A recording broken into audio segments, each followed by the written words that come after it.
So a geometric distribution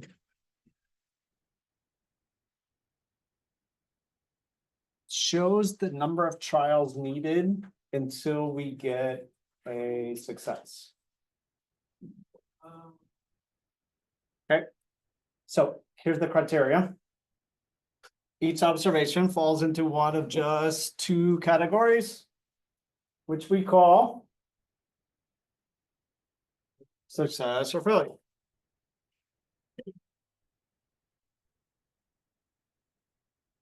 The N observations, they have to be independent.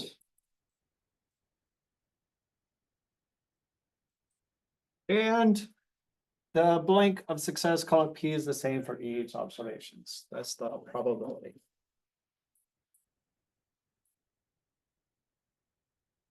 And we say the variable of interest is the number of trials required to obtain the first success.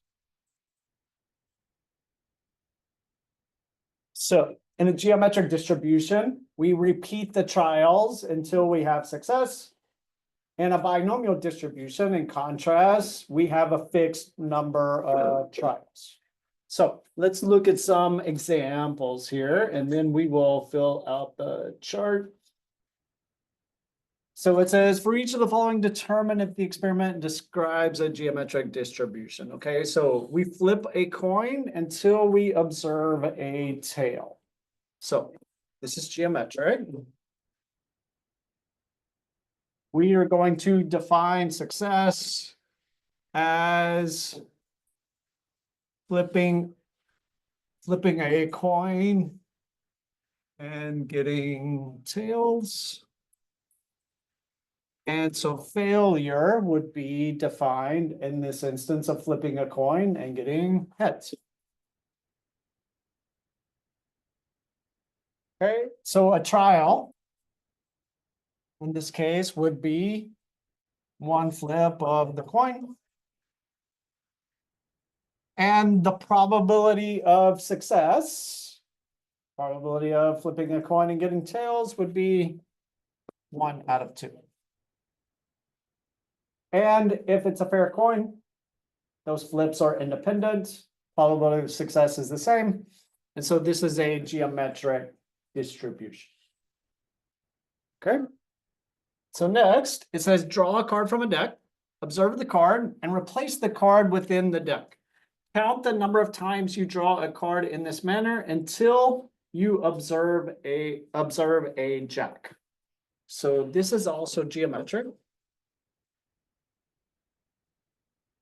We're going to define success as drawing a jack. Therefore, failure would be any other card that is not a jack.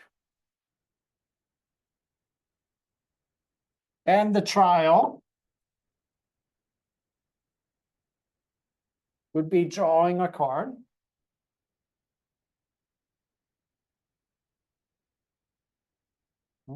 Replacement.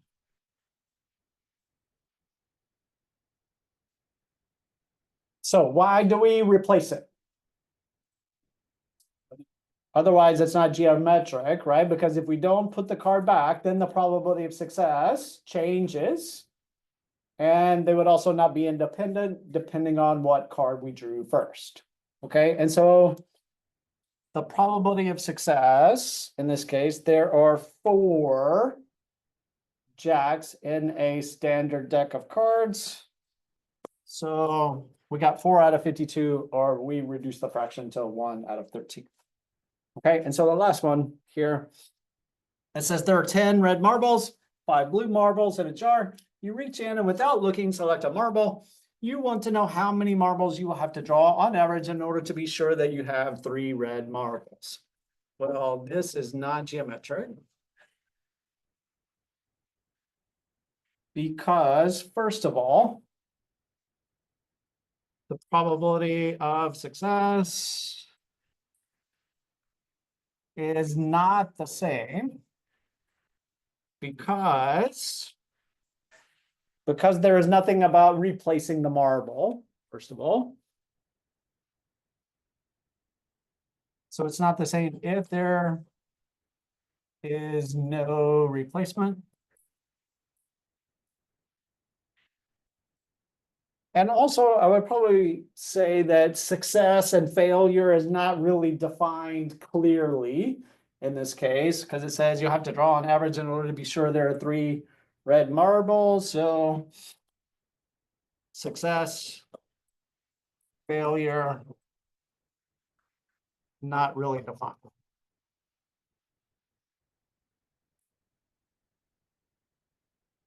So I want to go back up to the table here and fill these in. So an example of a geometric setting would be flip a fair coin until they get tails. That's one example. Or draw a card with replacement until I get a jack. An example of not a geometric would be, let's put C, letter C below.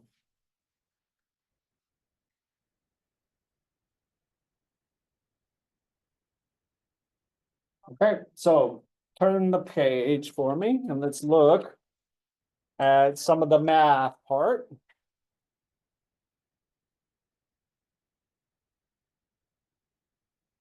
Okay, so an experiment consists of rolling a single die. The event of interest is rolling a 3. This event is called a success. The random variable is defined as x is equal to the number of trials until a 3 occurs. We're assuming that the die is fair. Note that rolling a 3 will represent success and rolling any other number will represent a failure. So the probability of rolling a 3 on each roll is the same. It is 1 out of 6. So what is the probability of rolling a 3 on the first roll? It's just 1 out of 6, all right? That makes sense. And so the decimal is like 0.167. All right, so let's look at what is the probability that x is equal to 2. That is, we roll a 3 on the second roll and not on the first roll. So that would be, I'm going to write this kind of out in words for the note. So that's going to be the probability of not rolling a 3 on the first roll.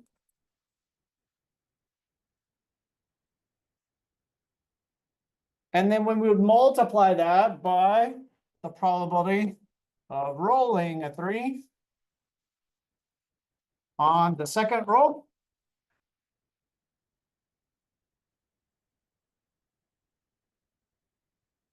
And so what's the probability of not rolling a 3 on the first roll? It would be 5 out of 6, right? And then I'm multiplying because they are independent. And so I would have 5 out of 6 times the probability of rolling a 3 on the second roll, which would be 1 out of 6. And so this probability would be 5 out of 36. That's the probability that I roll a fair die twice. I don't get a 3 on the first roll. I get a 3 on the second roll. Okay, so what would be the probability that x is equal to 3? That is, I don't roll a 3, I don't roll a 3, and then I do roll a 3. Well, it would be, I fail, so 5 out of 6 times 5 out of 6, and then I have success, so times 1 out of 6, or notice I'm going to mathematically combine the 5 out of 6s here. So this would be 5 out of 6 squared times 1 out of 6.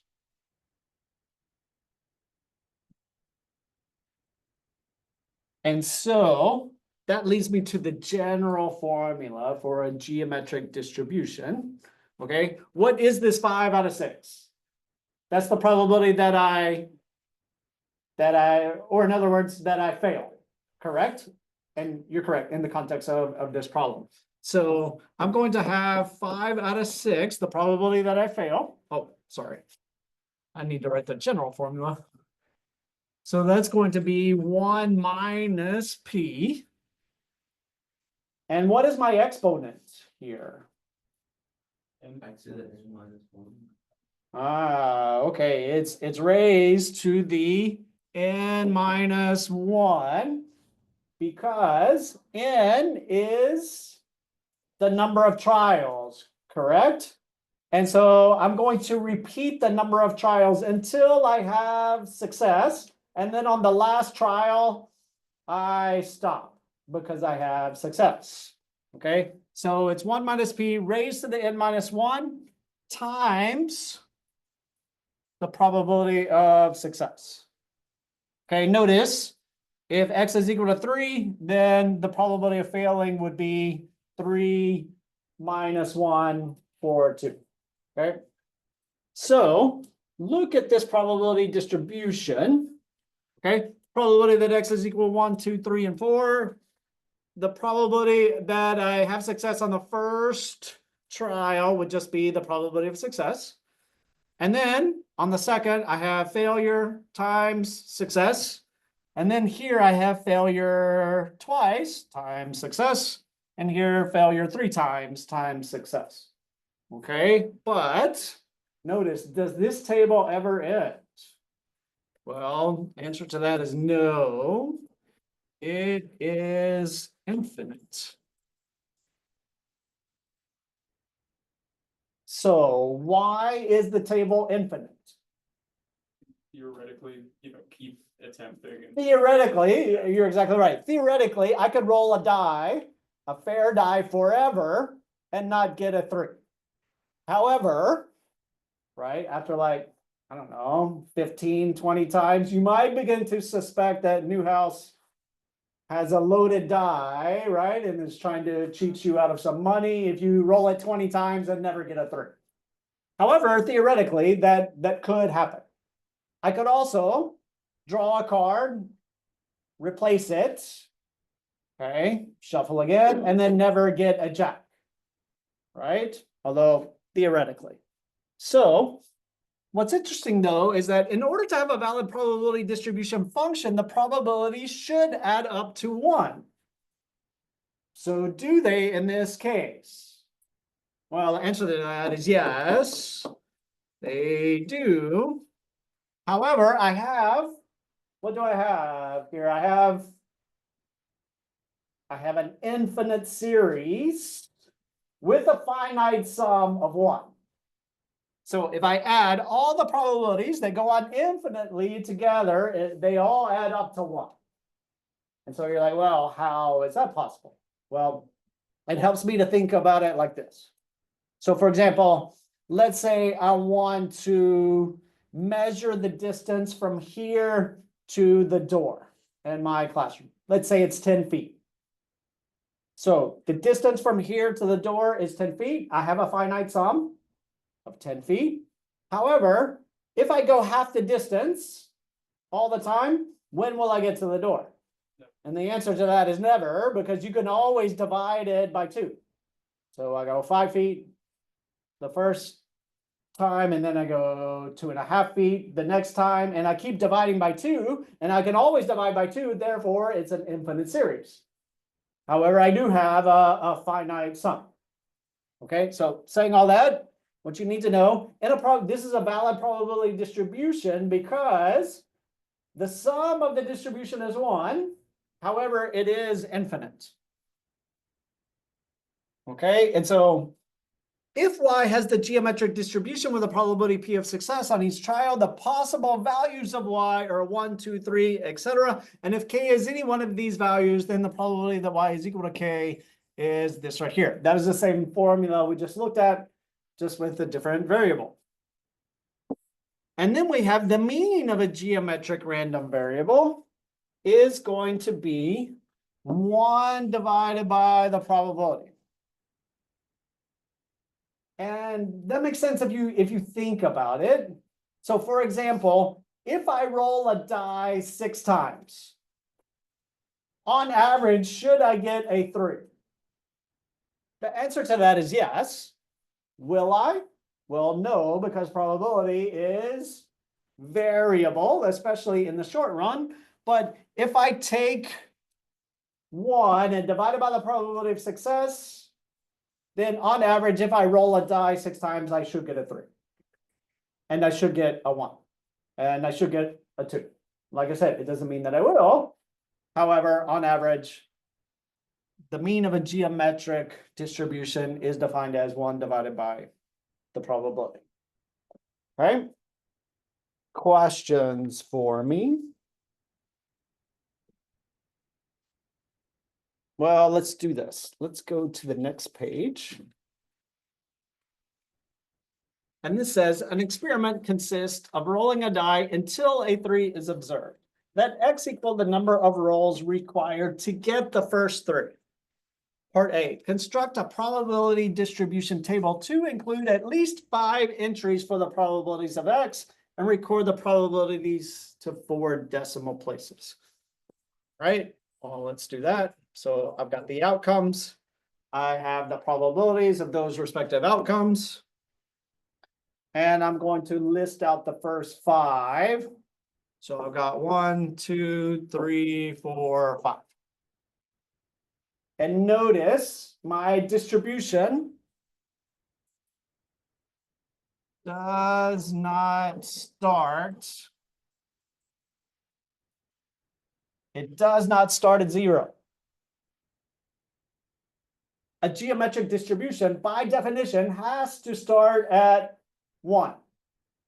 Because I go until I have success. And in contrast, a binomial distribution starts with 0. Because is it possible to roll a fair die 10 times and not get a 3? Sure, it's possible. Okay. It may not necessarily be likely, but is it possible? Yes. And so binomial distributions must have fixed number of trials. Geometric distributions do not, and so they start at 1. And so I think what I want to do before I show you how to do this on the calculator, let's look at this value right here. I want to know the probability that x is equal to 3. So you can either use the formula or I could use, what could I use? Geometric. All right, geometric PDF, because it's a single value. And so when I do that, I need to put in the probability of success. What's the probability of success? 1 out of 6. And what's the value of x I'm trying to find? In this case, it's 3. So this is P. That's x. And so take your calculator. Let me go ahead and switch over here. Sorry, that.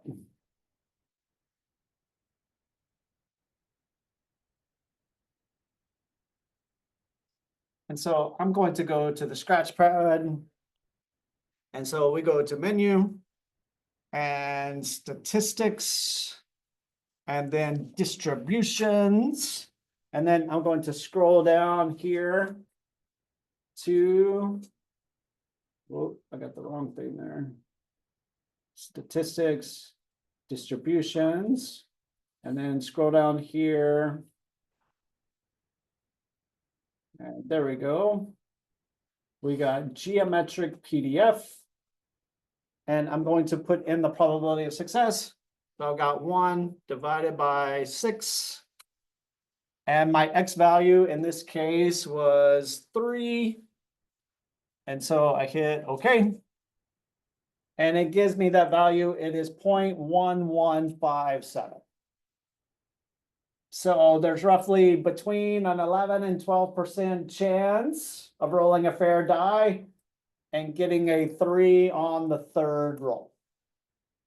Okay, so now let's go to the spreadsheet. So take your calculator.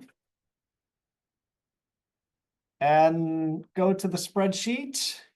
And I am going to define the A column as, I called it roles.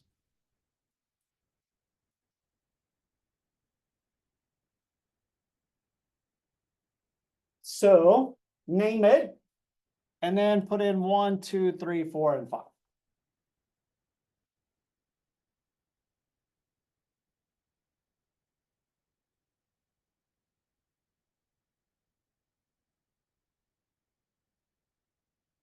And so now I want to go to the next column.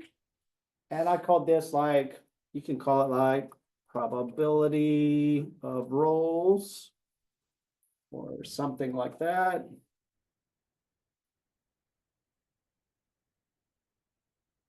And then you need to be on the cell that is just under that, the one that says equals there.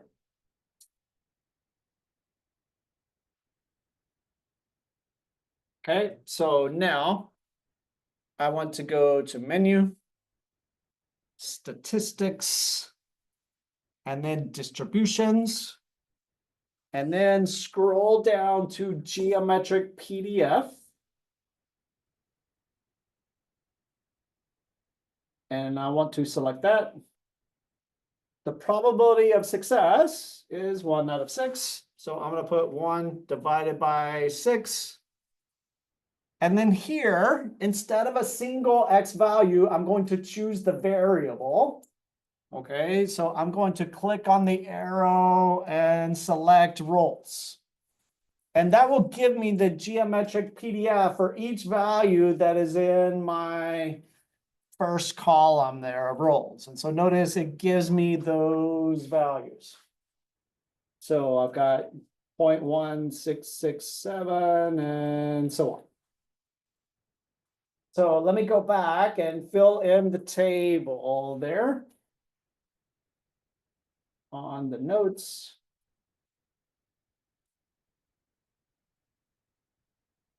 So right here, I'm going to put in 0.1667. Probability of rolling 2 is 0.1389. And 3, this was 0.1157. And 4 was 0.0965.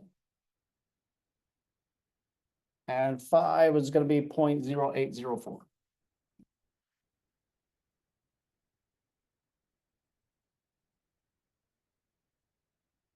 This is my probability distribution for the first 5 values. What do you notice about the probabilities? Decreasing. They are decreasing. Why are they decreasing? Squared, or like the amount of trials, the chance of failure is getting squared. Sure, okay, and that makes sense if you think about it. If you roll a fair die, the probability of getting a 3 on the 3rd roll is greater than the probability of first getting a 3 on the 40th roll, for example, right? And so these values are going to decrease, but they decrease forever, right? And so you've had calculus, it's like a limit, right? As we go way out to infinity, the value of that limit is approaching 0. Some of you perhaps are scarred by limits from calculus and they have reared their ugly head once again, but we're not going to talk about that. We're going to go to this. How would I do the probability that X is less than or equal to 3? Well, I could add those up from the table that I just did, or I could do geometric CDF this time, where the probability of success is 1/6. That's P. And then what's my lower bound? Lower bound would be 1. And my upper bound would be 3. So lower bound, upper bound. So put that into your calculator.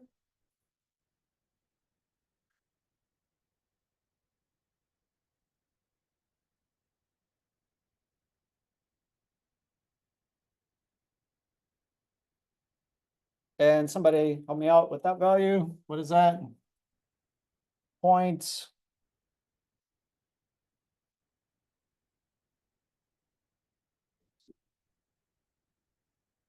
So there is about a 42% chance that if you roll a fair six-sided die, you will get a 3 within the first 3 rolls.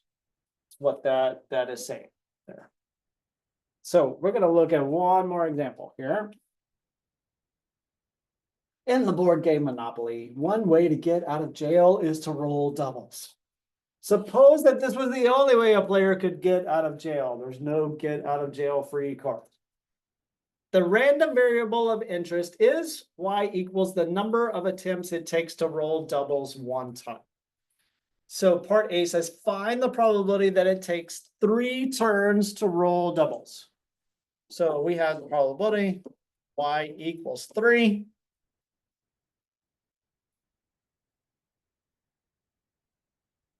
So we could use our formula, which is going to be we fail 2 times, so 5 out of 6 squared. And then we have success on the third, so we multiply that by the probability of success, which is 1/6. Or we could do geometric PDF, where the probability of success is 1/6 and x is equal to 3. And we have that on our chart, on our table up there. That probability was 0.1157. But look at this. I have a little bit of a problem here, not a big problem, but a little bit of a problem. Is this says find the probability that it takes more than 3 turns to roll doubles and interpret this value in context. So this is going to be the probability that y is greater than 3. And so here's what we can't not do. We cannot put this into geometric CDF with a lower bound of 4 and an upper bound of infinity, because your calculator doesn't like that infinity symbol and it will give you an error. So what do we do? Okay, 1 minus, what do you mean? 1 minus what? Probability of 3. Okay, so I'm going, well,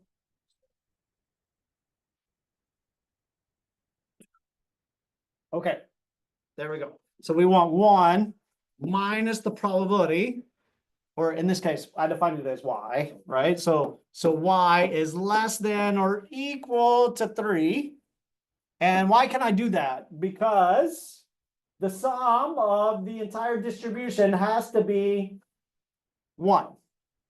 Therefore, if I do 1 minus the probability that it's 1, 2, or 3, that will give me the probability that it is greater than 3.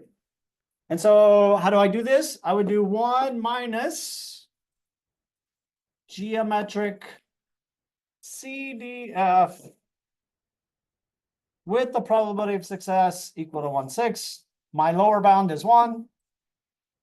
My upper bound is 3. So take your calculator.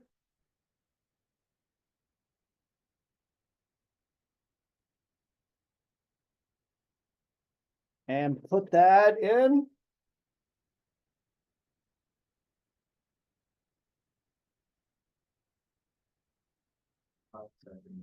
Okay, and so I got 0.5787, something like that. And it also says, it's not shirk our statistical duties here. It says to interpret this value in context. So I'm going to say there is about a 58% chance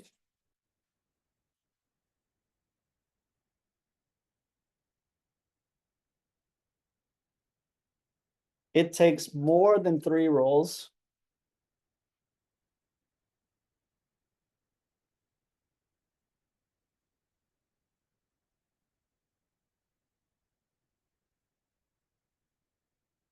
to roll doubles.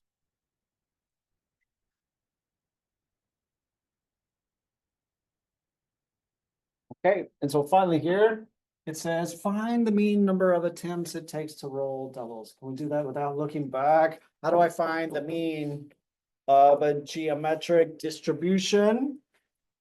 It's 1 over the probability, so this would be 1 over 1/6. So my mean would be 6 in this case.